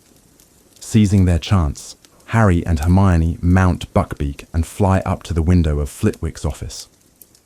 They quickly open the locked window and help a stunned Sirius onto the Hippogriff's back. After a brief, heartfelt exchange where Sirius tells Harry he is truly his father's son, he and Buckbeak soar into the night sky and disappear, securing their escape. Chapter 22. Owl Post Again. The chapter opens with immense urgency as Hermione, glancing anxiously at her watch, reminds Harry that they have a mere 10 minutes to return to the hospital wing unseen before Dumbledore seals the door. Their race against time down the castle's staircases is perilous. They are first forced to hide from Minister Fudge and Professor Snape, overhearing Fudge's plans for a triumphant press announcement and catching sight of Snape's vindictive smirk. They then narrowly avoid Peeves the poltergeist, whose gleeful cackling suggests he is celebrating the Dementor's impending arrival. They reach the hospital wing corridor just in time to hear Dumbledore giving instructions to their past selves before he steps out to lock the door. They reveal their success, Sirius's escape with Buckbeak, to a smiling Dumbledore who quickly ushers them back inside the ward, sealing the door and completing the delicate time loop. They resettle in their beds just before Madame Pomfrey returns. The tense quiet is soon shattered by a roar of fury from upstairs. The door bursts open to reveal a calm Dumbledore, an agitated Fudge, and a livid Snape. Snape, completely losing control, immediately accuses Harry and Hermione of aiding Black's escape. Dumbledore masterfully diffuses the situation with logic, establishing their alibi. Madame Pomfrey confirms they never left their beds, and the door was magically sealed. Cornered by the impossibility of them being in two places at once, a seething Snape storms out. Dumbledore explains Snape's outburst as a severe disappointment, and a flustered Fudge agrees to remove the Dementors from the school grounds. The following day, a joyful Hagrid inadvertently informs Harry that Snape has publicly outed Lupin as a werewolf, leading to his immediate resignation. In his office, Lupin confirms this, explaining that he cannot risk the safety of the students or endure the inevitable backlash from parents. Despite Harry's pleading, Lupin is resolute but expresses immense pride in Harry's accomplishments, especially his Patronus, revealing that Harry's father was also a stag animagus, known as Prongs. He returns the invisibility cloak and the Marauder's map to Harry before departing. Dumbledore remains to console Harry, who feels guilty for allowing Pettigrew to escape, and potentially fulfill Trelawney's prophecy. Dumbledore reframes Harry's action as a noble deed that created a magical life debt, placing a servant indebted to Harry within Voldemort's camp. He also comforts Harry about the Patronus, explaining that our loved ones live on within us and that Harry found his father's strength inside himself. On the Hogwarts Express home, Harry's melancholy over losing the chance to live with Sirius is broken by Ron's invitation to the Quidditch World Cup. His spirits are fully restored by the arrival of a tiny, clumsy owl carrying a letter from Sirius. The letter confirms his and Buckbeak's safety, reveals Sirius sent the firebolt, and contains a signed Hogsmeade permission slip. In a final act of friendship, Sirius gifts the little owl to Ron. Upon arriving at King's Cross, Harry uses his godfather's status as an escaped convict to subtly intimidate Uncle Vernon, ensuring a much more pleasant summer holiday lies ahead.